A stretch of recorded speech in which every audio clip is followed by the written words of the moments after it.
హరివిల్లు podcast శ్రోతలకి ప్రేక్షకులకి పునఃస్వాగతం. చాలా రోజుల తర్వాత మళ్ళీ కలుసుకుంటున్నాం, కానీ ఇక మీదట ఇంత ఎడబాటు ఉండదని మీ అందరికీ హామీ ఇస్తున్నాను నేను. సో ఆ, ఇప్పుడు మనం మాడబోయే టాపిక్ త్రీ లాంగ్వేజ్ ఫార్ములా, త్రిభాషా సూత్రం, జాతీయ విద్యా విధానం 2020 సంవత్సరంలో కేంద్ర ప్రభుత్వం వెలువరించింది. దాంట్లో ఇది కూడాను, త్రిభాషా సూత్రం అనేది ఇంపార్టెంట్ ఎలిమెంట్ యాక్చువల్ దాంట్లో. దాని గురించి ఈ ప్రస్తుతం కొంచెం కంట్రవర్సీ నడుస్తూ ఉంది. సో అందుకని ముందే ఏదో ఒక సైడ్ తీసేసుకోకుండా, అలా ఎమోషనల్గా కాకుండా, అసలు దీని బ్యాక్గ్రౌండ్ ఏంటి, ఆ, ప్రస్తుతం కాంటెక్స్ట్ ఏంటి, అలాగే మ్, ఏం చేస్తే బాగుంటుంది ప్రభుత్వాలు, రాష్ట్రాలు, కేంద్ర ప్రభుత్వం అన్నీ, అది మాడుకోబోతున్నాం. సో ఆ, ముందుగా ఆ, ఈ విహంగ వీక్షణం ఎపిసోడ్లో నా కో హోస్ట్ ఆదిత్య కందర్పని ఒకసారి పలకరించి మనం కాంటెక్స్ట్లోకి వెళ్దాం. హాయ్ ఆదిత్య. నమస్తే నాగభయ్య. వింటున్న వాళ్ళకి చూస్తున్న వాళ్ళందరికీ గుడ్ మార్నింగ్ అండి. నమస్తే. ఓకే. త్రిభాషా సూత్రం చారిత్రక నేపథ్యం ఏమిటయ్యా అంటే, యా, ఆ, అసలు మనకి స్వతంత్రం రాకముందే 1937లోనే మద్రాస్ ప్రెసిడెన్సీలో కాంగ్రెస్ ప్రభుత్వం, రాజగోపాలాచారి ఆయన అప్పుడు ఆయన ప్రైమ్ మినిస్టర్ అనేవాళ్ళు అనుకుంటాను, వాళ్ళని, ఆయన నేతృత్వంలోని కాంగ్రెస్ ప్రభుత్వం, గవర్నర్ జనరల్. గవర్నర్ జనరల్ ఆయన తర్వాత అయ్యాడు. కానీ నేను చెప్పేది ప్రావిన్సెస్కి లీడ్ చేసే వాళ్ళని చీఫ్ మినిస్టర్ అనేవాళ్ళు కాదు, ప్రైమ్ మినిస్టర్, ఈ టైప్ ఏదో ఉంది, కరెక్ట్ గుర్తు రావట్లేదు ప్రస్తుతం. ఎనీవే, సో 1937లోనే ఈ రాజగోపాలాచారి గారి నేతృత్వంలోని కాంగ్రెస్ ప్రభుత్వం మద్రాస్ ప్రెసిడెన్సీలో హిందీ నేర్చుకోవడం తప్పనిసరి చేసింది. అప్పుడు మొదలైంది ముందు తమిళనాడులో, కానీ మద్రాస్ ప్రెసిడెన్సీలో మనమందరం కూడా ఉన్నాం. అంటే అప్పటికి కర్ణాటకలో కొన్ని Kannada speaking and Telugu speaking ప్రాంతాలు కూడా ఉన్నాయి. కానీ ఇప్పట్లాగానే అప్పుడు కూడాను దాని గురించి ఎక్కువ ఆందోళన చేసింది తమిళులే. అలాగే మన భారత రాజ్యాంగం అమల్లోకి వచ్చిన తర్వాత 1950 జనవరి 26, ఆ రాజ్యాంగం ప్రకారమే హిందీని అధికారిక భాషగా, ఇంగ్లీష్ని అనుబంధ అధికారిక భాష, అంటే ఇది జాతీయ భాష కాదు. చాలామంది హిందీని జాతీయ భాష అనుకుంటా ఉంటారు, కాదు. ఇది కేవలం ఏంటంటే గవర్నమెంట్ కమ్యూనికేషన్స్ సంబంధించిన వరకు హిందీని మరియు ఇంగ్లీష్ని రెండింటినీ అధికారిక భాషగా పెట్టారు. Okay, with a caveat that కొద్ది సంవత్సరాల్లో ఈ ఇంగ్లీష్ని కూడాను, ఆ తెల్లదొరల భాష మనకెందుకు, వీటిని కూడా వదిలించుకోవాలని చెప్పేసి. సో 1965లో భారత ప్రభుత్వం ఆ పని చేయబోయింది. యాక్చువల్గా ఏంటంటే ఇంగ్లీష్ని తీసేసి పూర్తిగా కేవలం హిందీ మాత్రం ఏకైక అధికారిక భాషగా ఉండాలని. అప్పుడు మళ్ళీ తమిళనాడులోనే, గాడ్ బ్లెస్ దెమ్, ఈ ఆందోళన మొదలయ్యి అప్పుడు ఏం చేశారంటే ఇంగ్లీష్ని కొనసాగిస్తూ ఫర్ ఇండిఫినిట్ టైం అని అప్పుడు పెట్టారు. దాని తర్వాత ఒక 10 ఏళ్ల తర్వాత ఎప్పుడో దాన్ని ఇంకా పూర్తిగా ఆల్మోస్ట్ పర్మనెంట్గా అని రాయకుండా ఇండిఫినిట్గానే ఇంగ్లీషు హిందూ రెండు కొనసాగుతాయి అఫీషియల్ లాంగ్వేజ్గా అనేసి జరిగింది అది. ఇక 1968లో జాతీయ విద్యా విధానం అప్పుడు మొదటిసారి భారత ప్రభుత్వం రూపొందించింది.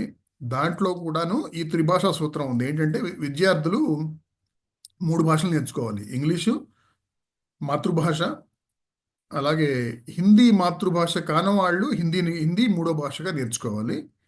హిందీ మాతృభాషగా ఉన్నవారు ఇంగ్లీషు మాతృభాషతో పాటు ఏదైనా జాతీయ భాష, సాధ్యమైనంత వరకు కుదిరితే దక్షిణ భారత భాష నేర్చుకోవటం మంచిది అనేసి ఒక గైడెన్స్ లాగా ఇచ్చారు. అప్పుడు కూడాను తమిళనాడులో మళ్ళీ ఆందోళన చెలరేగినాయి. వాళ్ళు అప్పటి నుంచి అసలు ఎప్పుడూనూ త్రిభాషా సూత్రం లేదు, ఓన్లీ ఇంగ్లీష్ అండ్ తమిళే ఇప్పుడు నడుస్తూ ఉంది. కానీ ఆ, మన తెలుగు వారు చాలా బుద్ధిమంతులు కాబట్టి మన వాళ్ళు యాక్చువల్లీ అడాప్ట్ చేసుకున్నారు దీన్ని. చేసుకుని హై స్కూల్లో మూడో భాష కింద హిందీని నేర్పడం మొదలుపెట్టారు. నాకు తెలిసి ఇంటర్మీడియట్లో కూడాను హిందీ సంస్కృత్ ఆప్షన్ కూడా ఉంది. సంస్కృతిలో బాగా మార్కులు వస్తాయని చెప్పి ఎక్కువ మంది సంస్కృతి తీసుకునేవాళ్ళు. అదనమాట. ఆఖరిగా నేను చెప్పినట్టు 2020లో ఇప్పటి భారత ప్రభుత్వం త్రిభాషా సూత్రాలు అంటే మళ్ళీ జాతీయ విద్యా విధానాన్ని కొత్తదాన్ని వెలువరించారు వాళ్ళు. దాంట్లో one of the important components is మళ్ళీ త్రిభాషా సూత్రం. ఇప్పుడు ఏంటంటే కనీసం 2 భారతీయ భాషలు ప్లస్ ఇంగ్లీషు.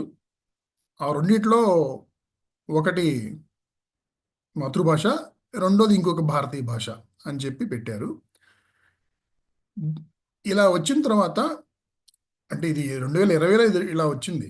కానీ మరి 5 ఏళ్ల తర్వాత ఎందుకు ఇలా గొడవలు జరుగుతున్నాయంటే ఈ మధ్య కాలంలో తమిళనాడుకి సెంట్రల్ గవర్నమెంట్ రిలీజ్ చేయాల్సిన ఫండ్స్లో ఒక 2,000 చిల్లర కోట్లు వాళ్ళు ఆ, సమగ్ర అభియాన్, శిక్షా అభియాన్ అంటే స్కూల్ సంబంధించింది, ఆ, వాళ్ళు రిలీజ్ చేయలేదు. ఎందుకంటే మేము చెప్పినట్టు త్రిభాషా సూత్రాన్ని మీరు పాటించట్లేదు, అమలు చేయలేదు కాబట్టి అనేసి. అందువల్ల జస్టిఫైబుల్లీ తమిళనాడు వాళ్ళు వాళ్ళ నిరసనలు అలాగే వాళ్ళ పాయింట్ ఆఫ్ వ్యూ కూడా చెప్పడం మొదలుపెట్టారు. సో ఈ హిస్టారికల్ బ్యాక్గ్రౌండ్లో నేను చెప్పడానికి మర్చిపోయింది కానీ లేకపోతే అది చెప్పేసిన తర్వాత మ్, ఇప్పుడు ప్రస్తుతం ఉన్న ఈ కాంట్రవర్సీ గురించి ముందుగా ఆదిత్య దగ్గర నుంచి అతని అభిప్రాయాలు విని దాని తర్వాత డిబేట్ చేద్దాం మనం. చాలా బాగుంది సార్. అయితే ఆ, అంటే మనని ప్రతిసారి కూడా లేదు మనం ఓన్లీ ఇదేదో కంకణం కట్టుకుని వీళ్ళని తిట్టాలి అన్నట్టు ప్రొజెక్ట్ అవుతున్నాము అని నాకు ఒక సందేహం వచ్చింది. సో దాంట్లో ఫస్ట్ చెప్పాల్సిన విషయం ఏంటంటే NEP by it self is a good move అండి. అది ఎడ్యుకేషన్ పాలసీ అంటే అందులో మనం ఇవాళ ఓన్లీ త్రిభాషా సూత్రం ఒక్కదాన్ని మనం ఫోకస్ గా తీసుకుని మాట్లాడుతున్నాం కాబట్టి కానీ, బట్ ఎడ్యుకేషన్ ఓవర్హాల్ మనం ఎప్పటి నుంచో కూడాను వీఆర్ లాంగ్ ఓవర్ డ్యూ అని మాట్లాడుకోవడం అన్నది ఇట్ ఇస్ ట్రూ. అండ్ ఎన్ఈపిలో కొన్ని చాలా మంచి ఫ్యాక్టర్స్ కూడా ఉన్నాయి, but those are not topic for today's podcast కాబట్టి వీఆర్ నాట్ టచింగ్ దోస్. కానీ అందులోనే ఇప్పుడు లైక్ యూ సెడ్ ఇప్పుడు ఈ త్రిభాషా సూత్రం ఇవాళ వచ్చినది కాదు. 3 language formula has always been there. ఇప్పుడు నేను సిబిఎస్ఈ స్కూల్లో చదివాను, నాకు కూడా ఐ ఆల్వేస్ హ్యాడ్ 3 లాంగ్వేజెస్. కాకపోతే 8th క్లాస్ వరకే థర్డ్ లాంగ్వేజ్ ఉంటుంది సిబిఎస్ఈలో కాబట్టి 8th క్లాస్ అయిపోయిన తర్వాత సెకండ్ లాంగ్వేజ్ మాత్రమే 9th 10th కి ఉండడం అన్నది ఇప్పటికి కూడా ఇంకా కొనసాగుతున్నది. నాకు ఒక ఆశ్చర్యమైన విషయం ఏంటంటే ఇప్పుడు ఇందులో దిస్ హ్యాస్ ఇవాళ లైక్ యూ రైట్లీ సెడ్ ఇప్పుడు అది ఫోకస్ లోకి వచ్చింది అన్న reason is because these guys are pushing it. There are other factors which we will discuss in the next 10 minutes anyway. అయితే దానికన్నా ముందు నుంచి కూడాను ఇప్పుడు for example Kendriya Vidyalayas have always been a bone of contention. కాకపోతే ఎప్పుడు కూడా దాన్ని పుష్ చేయలేదు because they were primarily directed towards central government employees తాలూకా పిల్లలకి కాబట్టి. ఇప్పుడు కేంద్రీయ విద్యాలయ జిల్లాకు ఒకటి మినిమం ఉంది, చాలా ఊర్లలోనే ఇంకా ఎక్కువే ఉన్నాయి. ఉన్నప్పుడల్లా వాళ్ళకి అసలు రీజనల్ లాంగ్వేజ్ లేదు, అది చాలా పెద్ద కంగాలీగానే ఉండేది. అయితే వాళ్ళకి ఎదురుకుండా ఏం చెప్పారంటే the schools are not meant for you అని మొహమ్మద్ చెప్పారు. You are getting your children in, don't complaint, this is a facility. అంతేగాని ఇంతకు ముందు అయితే ఓన్లీ వాళ్ళకే ఉండేది, ఇప్పుడు బయట వాళ్ళని కూడా అలౌ చేస్తున్నారు బికాస్ ఆఫ్ స్ట్రెంత్ రీజన్ కాబట్టి. బట్ ఇప్పటికి కూడా కేంద్రీయ విద్యాలయాస్ ఈవెన్ ఇన్ భాష మీద మనకన్నా తెలుగు వారి కన్నా ఎక్కువ అభిమానం ఉన్న తమిళులకు కానీ, కన్నడ ప్రాంతం వాస్తవ్యులకు కానీ, మరాఠీలకు కానీ వాళ్ళ ఏరియాల్లో కూడా Kendriya Vidyalayas are still running without mother tongue in their syllabus కదా, in their syllabus all together. అయితే అది ఇప్పుడు మార్చాలి అన్నది నెక్స్ట్ పక్క నుంచి చిన్నది వచ్చినా కూడా. So what I'm trying to say is ఒక లాంగ్వేజ్ ఇప్పుడు థర్డ్ లాంగ్వేజ్ పాలసీ అన్నిటికన్నా ఫస్ట్ ఇంపాక్ట్ అయ్యి గట్టిగా జల్ల తగిలేది వాళ్ళకి.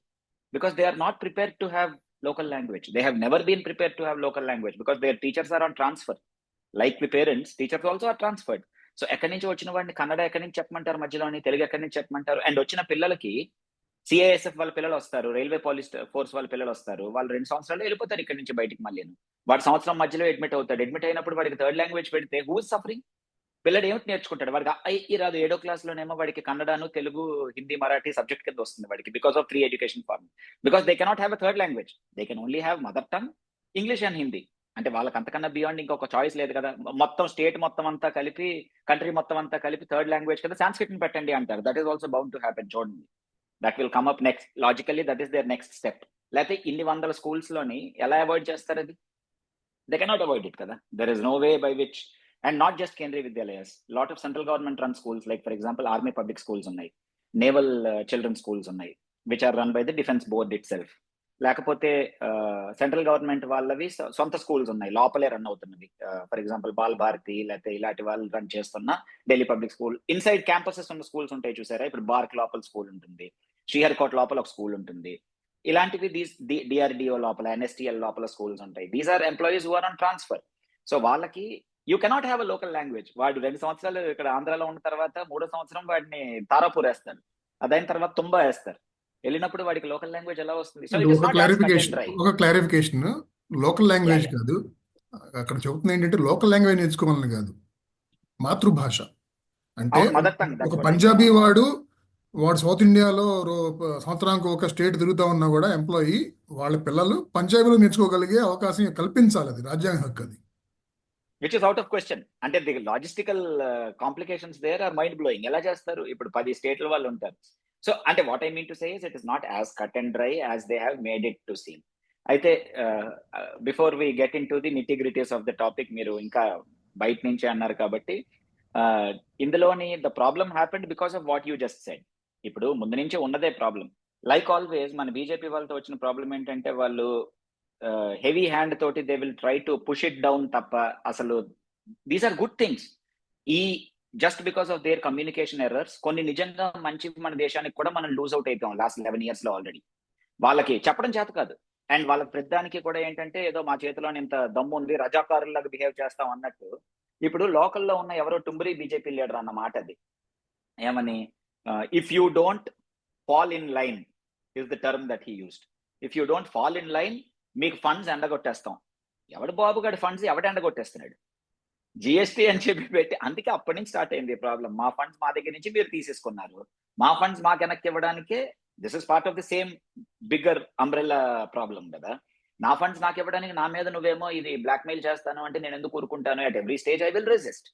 అందులో భాగంగా in fact there is no clarity on that. State is claiming, like you said, Samagra Shiksha Abhiyan లోని 2,000 చిల్లర కోట్లు ఆపేశారు అని చెప్పి. వాళ్ళు అంటుంది ఏంటంటే, సెంటర్ లోనే అసలు దీనికి సంబంధించింది కాదు, they have not provided as usual receipts, వాళ్ళు ఇవ్వలేదు సరిగ్గాను, అందుకని చెప్పి మేము దాన్ని డ్రైవ్ చేసాం, the accounting is not clear అని చెప్పి వాళ్ళు అన్నట్టు. సో ఎస్, ఈ రాజకీయ పార్టీల పోస్చరింగ్ తీసి పక్కన పెడితే కనుక, ఎందుకంటే దాంట్లో చాలా కంగాళి ఉంటుంది కాబట్టి, అంటే అనకూడని మాటలు చాలా అంటూ ఉంటారు. సో ఎవరైనా సరే వాటిని వదిలేద్దాం.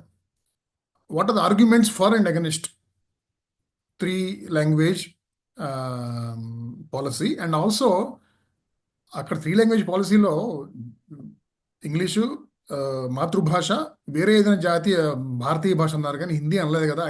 అయినా కూడాను ఎందుకు ఆ అప్రహెన్షన్ ఎందుకు ఉంది? Is it justifiable apprehension that ఇది ఆ పేరు చెప్పినా కూడాను ఆ భారతీయ భాష, అంటే హెన్రీ ఫోర్డ్ కోట్ ఉంది కదా, you can have any colour as long as it's black అన్నట్టు. అలాంటిది చేస్తారనే భయం ఉండొచ్చు కదా. సో అందుకని యాక్చువల్గా ఈ ఆర్గ్యుమెంట్స్ దగ్గరికి వెళ్దాం యాక్చువల్గా, ఫర్ అండ్ అగెనిస్ట్. ఆ భయం ఇస్ రియల్ నాగభయ్య. It is real because of BJP's track record. That fear is real. వాళ్ళు ప్రతిసారి కూడాను ఒక చిన్న హింట్ లాగా వదిలి మార్కెట్లోకి, తర్వాత మళ్ళీనేమో, అండ్ టుంబ్రీ మినిస్టర్లు వీళ్ళకి ఒక 4 ఉంటారు, వాళ్ళు they will absorb all the criticism. వాళ్ళని ఎదుర్కొండా ఆ బయలు ముజే మారని చెప్పి ఇలా నుంచో పెట్టడానికి కొంతమంది వాళ్ళకి ఎస్ నేను వెళ్తాను మైక్ దగ్గరికి అనే వాళ్ళు ఉన్నారు వాళ్ళ చేత. ఇది I don't think they are idiots so many times to call Hindi as national language. No one is అంత తక్కువ ఇంటెలిజెన్స్ ఉండదు సార్. అంటే యూ కాంట్ అండర్ ఎస్టిమేట్ మనని. ఇప్పుడు as voters, as citizens, you can't underestimate our intelligence.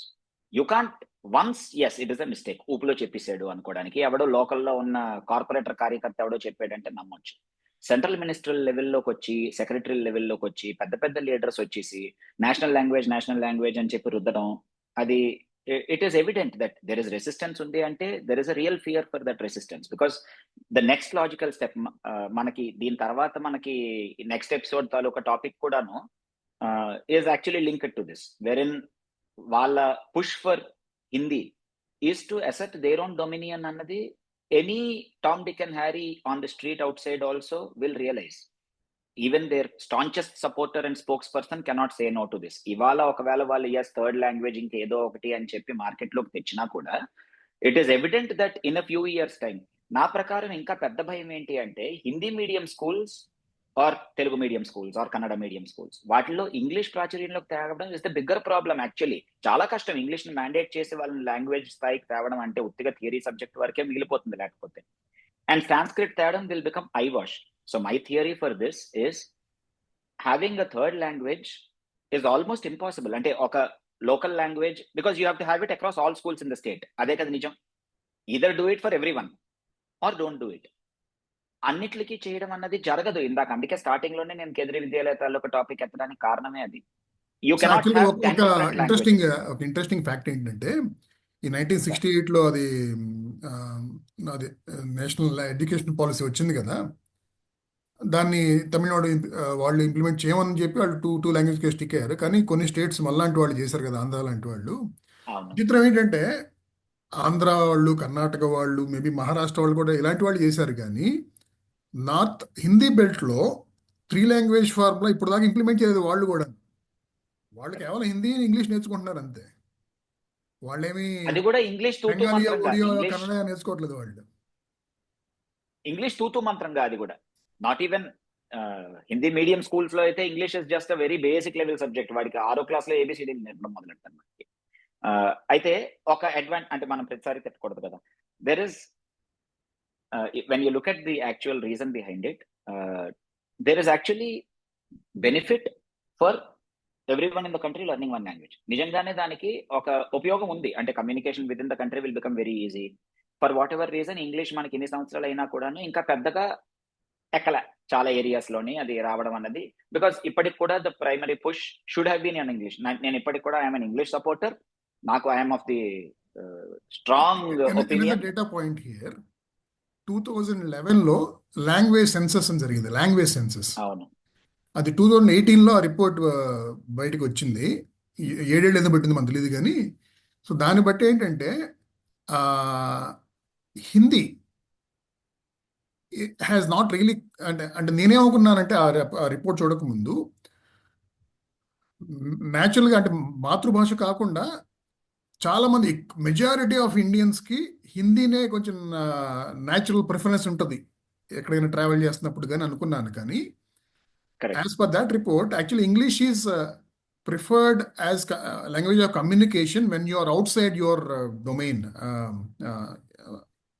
especially in South and Northeastern states. And more than Hindi, people try to speak in broken English to get the Correct. message across. అవును, దీంట్లోని there is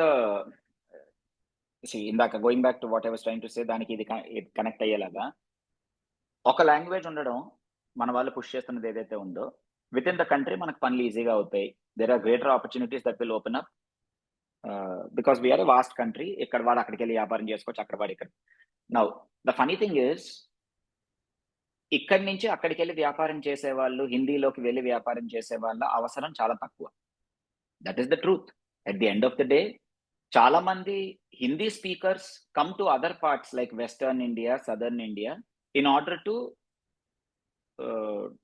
either get jobs or professions. ఏదో ఒకటి మనకి చాలా areas వాళ్ళు ఇక్కడికి వచ్చి చేయడం తప్ప, ఇక్కడి వాళ్ళు అక్కడికి వెళ్ళి, if you just look at the number of people who are migrating అటు నుంచి ఇటు అటు చూస్తే వీఆర్ మెనీ ఫోల్డ్ తేడా ఉంటుంది మనకి. అంటే ఇప్పుడు probably 10:1 kind of number run అవుతుందేమో. ఇక్కడ అంటే వాడు అక్కడికి నాకు వెళ్ళి ఉద్యోగం చేయడం అన్నది. ఎగ్జాక్ట్ డేటా నంబర్స్ లేవు. కానీ మనం లాజికల్గా ఆలోచిస్తే కనుక మైగ్రేషన్ అనేది ఎక్కడ జరుగుతుంది ఇండియాలో, ఏ స్టేట్ నుంచి అయినా సరే, విచ్ ఈస్ ద అంటే మెయిన్గా మెట్రో సిటీస్కి. కరెక్ట్. అంటే మెట్రో సిటీస్కి ప్లస్ ఏ స్టేట్స్లో అయితే కొంచెం మ్యానుఫ్యాక్చరింగ్ను ఇలాంటివి ఎక్కువ ఉన్నాయో ఆ Correct. స్టేట్స్కి ఎక్కువ మంది మైగ్రెంట్ లేబర్ వెళ్తున్నారు. సో అలా చూసుకుంటే కనుక గుజరాత్, మహారాష్ట్ర, కరెక్ట్. తమిళనాడు, కర్ణాటక, కరెక్ట్. ఇవి ఇండస్ట్రియల్ స్టేట్స్ కాబట్టి ఈ రాష్ట్రాలకి తెలంగాణ. ప్లస్ తెలంగాణ, ఈ రాష్ట్రాలకి దెన్ ఇంకా హైదరాబాదు, బెంగళూరు, అలాగే చెన్నై, కోల్కతా, బాంబే, ఢిల్లీ, ఇక్కడికి Correct. అవుతుంది. సో ఎక్కడి ఎక్కడి నుంచి వెళ్తున్నారు వీళ్ళందరూను? మనం మెన్షన్ చేసిన ప్రదేశాలు కానీ వాళ్ళ చోట్ల నుంచి, అంటే UP, Bihar, north east, central India, అక్కడి నుంచి ఈ కరెక్ట్. ప్రదేశాలకన్నిటికీ వెళ్తున్నారు. 100%. సో ఇప్పుడు ఆ లెక్క ఒకవేళ వేసుకుంటే ఇప్పుడు మన వాళ్ళు అమిత్ షా అన్న స్టేట్మెంట్ ఏంటి? Having an all common language will be beneficial to the whole country, it will open up new economic opportunities, ఇది అదే చెప్పాడు ఆయన. Correct, I agree. కాకపోతే హిందీ కాదు అది. అంటే if you just go by that number, వీళ్ళకి పెద్ద resistance what I foresee coming is, I'm not against Hindi. ఇప్పుడు ఫర్ ది మా డిస్క్లైమర్ ఫర్ అవర్ ప్రేక్షకులు అండ్ శ్రోతలు is both Nag garu and I are fluent Hindi speakers. I'm not even saying ఉత్తి regular Hindi speakers కూడా కాదు. అంటే మేము వెళ్ళి హిందీ ల్యాండ్ లో బతికాం. We have studied there or we have worked there for many many years. So Hindi native speakers లాగా మేము ఇద్దరం కూడా మాట్లాడగలం. So we are not against it. దానివల్ల నాకు what I mean to say is, నాకు దానివల్ల ప్రొఫెషనల్ గా కానీ కెరియర్ వైజ్ కానీ ఆర్ అంటే పర్సనల్ గా ఫ్రెండ్షిప్స్ తప్ప పెద్దగా నాకు ఒరిగిన బెనిఫిట్ ఏమీ లేదు. Because that is the reality. అంటే ఆ లాంగ్వేజ్ ఎకనామిక్ గా సపోర్ట్ చేయడం అన్నది స్టేజ్ కి రాలేదు. Just if we look at migrant numbers. So pushing హిందీకి వాళ్ళ వైపు నుంచి there will not be a case. ఇప్పుడు తమిళనాడులో ఉన్నా కూడాను there will be huge resistance from with in Maharashtra as soon as this is impacted. చూడండి, ఇది జరుగుతుంది. ఇది దేర్ ఓన్ స్టేట్ అది. కాకపోతే మరాఠీ వాళ్ళకి కూడా విపరీతమైన అభిమానం భాష మీద, వాళ్ళ కల్చర్ మీద, వాళ్ళ ఐకాన్స్ మీద తమిళనాడుకి ఎంత ఉందో అంతకన్నా ఎక్కువే ఉండుండొచ్చు కూడా మరాఠీ వాళ్ళకి. సో వాళ్ళు కూడా వచ్చి నా దగ్గర నేను ఇంపోజ్ చేస్తాను అంటే వాళ్ళు కూడా ఖచ్చితంగా ఒప్పుకోరు. అలా అయితే నువ్వు వచ్చి ఇక్కడ ముందు మరాఠీ నేర్చుకో అంటారు. ఇప్పుడు ఏదైతే కన్నడ వాళ్ళు, కర్ణాటక అనే విషయంలో అప్రిషియేట్ చేయాలి భయ్య. It is a small state. It does not have a lot of, అంటే బెంగళూరు ఒకటి పక్కన పెడితే, it does not have a lot of migration in other terms కానీ పెద్దగా చెప్పుకోవడానికి గట్రా. కాకపోతే వాళ్ళు ఈ విషయంలో they have always been very clear that see you are coming here, I'm not coming to you అని చెప్పి. ఇది రైటా రాంగ్ కి ఆన్సర్ కాదు sir. This is too big a problem to, because in a country like ours where we have 26 or 25 languages which are on the gazette itself. అది అందులోని 18 19 ఎన్నో official గా మన నోట్ల మీద ఉన్న 22 లాంగ్వేజెస్ ఏవో scheduled ఉన్నాయి. languages, 22 22. scheduled languages and 2 official languages, English and Hindi, and there is no national language. And there is no national language.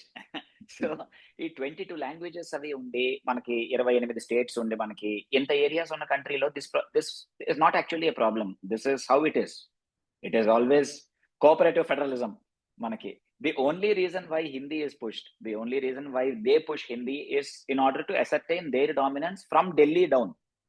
Centre వాళ్ళకి కిందకి రావడానికి తప్ప, అసైడ్ ఫ్రమ్ దట్ ఇప్పుడు మన ఏరియాల నుంచి కూడాను సెంట్రల్ గవర్నమెంట్ ఉద్యోగాలకి వాటికి డిఫెన్స్ వాళ్ళకి వెళ్తున్న వాళ్ళు హిందీ నేర్చుకుంటారు. అందులో పెద్ద కష్టమే ఉంది. ఇప్పుడు మీరు కూడా సెంట్రల్ గవర్నమెంట్ లో, మీరు ఒక గవర్నమెంట్ ఆర్గనైజేషన్ లో పనిచేశారు కొన్నాళ్ళ పాటు. అక్కడ ఆజ్ కా శబ్ద్ అని చెప్పి రోజు రాసే ఒక ఆఫీసర్ ఉంటాడు. వాడి పని హిందీ ఆఫీసర్. ఆయనకు ఉన్న ఉద్యోగంలో అదొకటే పని. ఆయనకి హిందీ భాషా దివస్ సంవత్సరానికి ఒకసారి జరపడం, ఆజ్ కా శబ్ద్ రాయడం, అంతకన్నా ఇంకేం పని లేదు కదా వాళ్ళకి. అలాగా దేర్ ఆర్ అక్కడికి వెళ్ళిన వాడు ఆ లాంగ్వేజ్ న్యాచురల్లీ నేర్చుకుంటాడు. సిమిలర్లీ నార్త్ ఇండియా నుంచి మన ఏరియాకి వచ్చిన వాళ్ళు తెలుగు నేర్చుకున్న వాళ్ళు ఎంతో మంది ఉన్నారు కదా ఇక్కడ. ఎందుకు వాళ్ళు ఇక్కడ వ్యాపారం వృత్తి చేసినప్పుడు తెలుగు రాకుండా వాళ్ళు ఇక్కడ సర్వైవ్ అవ్వరు కదా. So it is more of because of necessity జనాలు నేర్చుకోవడం అన్నది తప్ప స్కూల్ లెవెల్లో మ్యాండేట్ చేసి I don't think this problem has a solution. Do you have a solution in mind? Okay, అంటే సొల్యూషన్ ఉంది. ఏంటంటే సొల్యూషన్ ఏంటంటే, I think we have to go to the first principles and ask ourselves, అసలు అసలు ఎన్ని భాషలు నేర్చుకోవాలి, అసలు భాష భాష అవసరం ఏంటి అనేది కదా. ఎందుకంటే ఆ, అవసరం ఏంటి, అది ఆ, అది స్కూల్లోనే నేర్పించాలా, లేకపోతే ఎవరికి వాడే నేర్చుకోవచ్చు అవసరం అవసరం వచ్చినప్పుడు అనేది, అది ఆలోచించాలి. సో నాది మెయిన్ ఇష్యూ ఏంటంటే, ఆ, ఆ, మనం curriculum already is super dense కదా. స్కూల్లో 2 లాంగ్వేజ్లు నేర్చుకోవడమే ఎక్కువ కదా. దాంతో ఇంక మూడో లాంగ్వేజ్ అంటే అది మూడో లాంగ్వేజ్ ఏదైనా కావచ్చు, హిందీ కావచ్చు, చైనీస్ కావచ్చు, ఏదైనా కావచ్చు. మేబీ ఈవెన్ చైనీస్ నేర్చుకున్నా కూడా ఉపయోగపడుద్ది. ఎందుకంటే అది next second superpower and ఆ టైప్ కాబట్టి.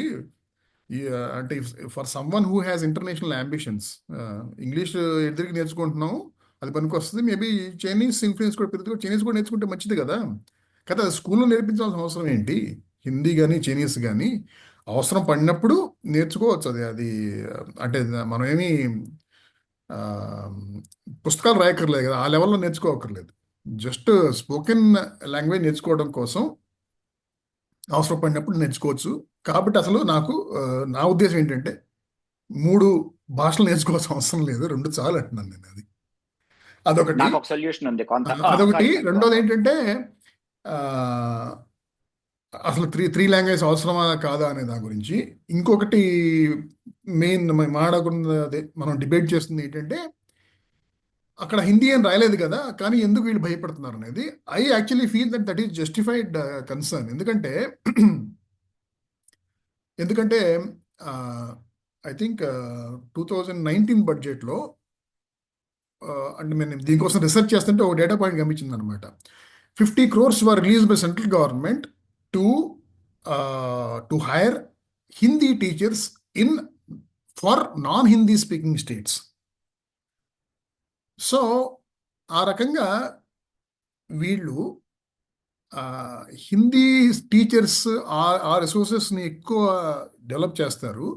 దానివల్ల మూడో లాంగ్వేజ్ ఏదేని భారతీయ భాష అంటే కనుక, ఇప్పుడు నేను తెలుగు, ఫర్ ఎగ్జాంపుల్ ఆంధ్రాలో ఎవరన్నా నేను మలయాళం నేర్చుకుందాం అనుకుంటున్నాను అన్నాడు అనుకో, లేదమ్మా నీకు ఆప్షన్ అంటే నీకు హక్కు ఉంది రాజ్యం అంటే అఫీషియల్గా, కానీ మనకున్న టీచర్లు హిందీ వాళ్ళు ఉన్నారు కాబట్టి అదే నేర్చుకో అంటారు. అలానే జరుగుతుంది. అదే హెన్రీ ఫోర్డ్ కోట్ చెప్పినట్టు, మేము అదే ప్రొడ్యూస్ చేస్తున్నాం కాబట్టి అదే తీసుకోండి మీరు అని చెప్పేసి. అదొకటి. అప్పుడు ఇంకో ప్రశ్న వస్తుంది యాక్చువల్, మరి సరే అందరూ హిందీ నేర్చుకున్నాం అనుకో, ప్రాబ్లం ఏంటి అనేది. ప్రాబ్లం ఏంటి అంటే, ఒకటేంటంటే మనది చాలా డైవర్స్ కంట్రీ, నేషన్ మనది. అంటే ఆ, తెలుసు కదా, అంటే చాలా జాతులు, సంస్కృతులు, భాషలు, వంటలు అన్నీను అంత ఉన్నప్పుడు భాష అనేది సంస్కృతికి యాక్చువల్గా వెన్నెముక లాంటిది. సో ఆ భాషని ఎవరైనా వచ్చి అసలు మనం దేశం మొత్తం హిందీ నేర్చుకుంటే కనుక అసలు చాలా సులువుగా ఉంటుంది ట్రాన్సాక్షన్స్కి, లావాదేవీలు చేసుకోవడానికి అన్నట్టు. నిజంగా ఒక రకంగా కరెక్టే, కానీ మరి అప్పుడు ఈ ఈ ఆ భాషతో ముడిపడిన సంస్కృతులు ఇవన్నీ ఏమైపోతాయి? ఇంకా అందరం అంటే one nation, one language, one festival, one cuisine టైప్లో అయిపోద్ది. అది తప్పు. ఎందుకంటే మనం వేల ఏళ్ళగా ఇంత డైవర్స్గా, రిచ్ డైవర్సిటీ ఇది. It is not inconvenient diversity, this is very convenient and very rich diversity. దీన్ని ప్రిజర్వ్ చేసుకోవాలంటే భాషను ప్రిజర్వ్ చేసుకోవాలి. కాబట్టి స్టాండర్డైజేషన్ అంటే bolts and nuts sizes standardize చేయొచ్చు, లేకపోతే ఫోన్ ఛార్జర్స్ వాటిని అలాంటి వాటిని స్టాండర్డైజ్ చేస్తే కనుక దేశం, ప్రపంచంలో ఏ దేశానికి వెళ్ళినా కూడా ఒకే ఛార్జర్ వాడుకోవచ్చు, అలాంటివి బాగానే ఉంటాయి. కానీ భాషని స్టాండర్డైజ్ చేయడానికి ట్రై చేయకూడదు. ఇంకొకటి ఏంటంటే ఆల్రెడీ హిందీ వాళ్ళకి, సో అందరూ హిందీ నేర్చుకున్నారు అనుకో, అయినా కూడాను హిందీ నేటివ్ స్పీకర్స్కి ఎప్పుడు అడ్వాంటేజ్ ఉంటుంది. ఇప్పుడు ఫర్ ఎగ్జాంపుల్ నేను అంటుంది, యూపీఎస్సి ప్రిలిమ్స్లో కానీ, అలాగే స్టాఫ్ సెలక్షన్ బోర్డులో కానీ, ఎగ్జామ్స్ కానీ Hindi and English 2 options are given. Okay. So మన ఆంధ్రాలో హిందీ నేర్చుకున్నవాడు హిందీ మీడియా అంటే హిందీ పేపర్ తీసుకుని ఆ ఎగ్జామ్స్ రాయగలడా? ఇది ఒక యూపీ వాడు బీహార్ రాయగలనంత కాదు కదా. సో ఇలాంటివి అన్ని దృష్టిలో పెట్టుకుని హిందీని అవసరమైనప్పుడు నేర్చుకోండి. అదే అవసరం లేకపోయినా ఎంతో కొంత నేర్చుకోండి విడిగా, దానికోసం ఎక్కువ టైం పట్టదు. దూరదర్శన్, మన టైంలో చాలా మంది దూరదర్శన్ చూసి నేర్చుకున్నారు యాక్చువల్లీ చాలా మంది. అంటే నాలాంటి వాళ్ళు దక్షిణ భారత హిందీ ప్రచార సభ క్లాసులకు వెళ్ళి నేర్చుకున్నాం, కానీ మిగతా వాళ్ళు చాలా మంది దూరదర్శన్కి వెళ్ళి దూరదర్శన్లో సీరియల్స్ చూసి నేర్చుకున్నారు. ఏముంది అది దాంట్లో పెద్ద స్పోకెన్ హిందీ కోసం పెద్ద అంత కష్టపడాల్సిన అవసరం లేదు. కాకపోతే స్కూల్లో పెట్టద్దు. అలాగే నేను చెప్పినట్టు మన లోకల్ లాంగ్వేజెస్ని ప్రిజర్వ్ చేయడం చాలా చాలా అవసరం. ఆల్రెడీ హిందీ చాలా లోకల్ లాంగ్వేజ్ని అక్కడ తినేసింది. అంటే మైథిలి కానీ, అంటే భోజ్పురి బాగానే బతికుందిలే, కానీ ఇంకా చాలా ఉన్నాయి కదా అక్కడ. మధ్యప్రదేశ్లో మాట్లాడే హిందీ, దాని పేరు ఏదో కరెక్ట్ గుర్తు రావట్లేదు. That's not exactly Hindi, it has something else name. So ఇలాంటివన్నీ నేను, సో నా ఉద్దేశం ఏంటంటే, ఒకటేమో అసలు రెండు రెండు భాషల కంటే ఎక్కువ నేర్పించొద్దు పిల్లల్ని, మీ పిల్లల మీద అంత ఎక్కువ బరువు పెట్టద్దు. రెండోది ఏంటంటే హిందీ మూడో భాష హిందీగా నేర్పుతారు అనే భయం, ఇది జస్టిఫైయబుల్ కన్సర్న్ అనేది నా ఉద్దేశం. నువ్వు చెప్పు. నాకు ఒక లాస్ట్ పాయింట్ ఇందులోనే, అంటే కామన్ లాంగ్వేజ్ ఒకవేళ ఉండాలి అంటే ఇందాక కూడా అన్నాము, దీని గురించి ఎన్నిసార్లు టాపిక్లు చేసినా నేను ఇదే చెప్తాను, English should be our language of ఇది. Because at the end of the day మనం బయటకు వెళ్ళాలి, గ్లోబల్ వాళ్ళతో పని చేయాలి, మనకి ఇంటర్నల్ గా ఏ గుడ్ ఆపర్చునిటీలు లేవు అన్నది నిజం. సో హిందీ ఇంగ్లీష్ రెండింటిని తూకం వేసి ఏది ఎక్కువ నేర్చుకోవాల్సి వస్తుంది అంటే naturally English will win by a mile, country mile. అది okay. Now I have little solution. ఒక చార్టర్ ఆఫ్ లాంగ్వేజెస్ పెట్టండి, which includes Chinese, French, Spanish, German, అన్ని కలపండి. అందులోనే ఇవి కూడా కలపండి. కోవిడ్ అప్పుడు ఎలాగో ఆన్లైన్ క్లాసులు ఉన్నాయి, ఇప్పుడు ఇంటర్లో సాంస్క్రిట్ మొత్తం కలిపి నేను 20 గంటలు నేర్చుకుని ఉంటాను. కథ ఇంటర్లో సాంస్క్రిట్ రాశాను, నాకు రామహ రామో రామహ తప్ప ఏ గుడ్డు రాదు. ఇప్పటికీ నా కూతురు కూడా ఇంటర్లో అదే నేర్చుకుంటాను. దానికి సాంస్క్రిట్ మ్యాండేట్ చేశారు, అది తప్ప ఇంకోటి ఆఫర్ చేయట్లేదు. మొత్తం కలిపి 10 క్లాసులు అయ్యి ఉంటాయి, దానికి 95 వస్తుందని అది చెప్తాం. Same thing, it has not changed in 30 years.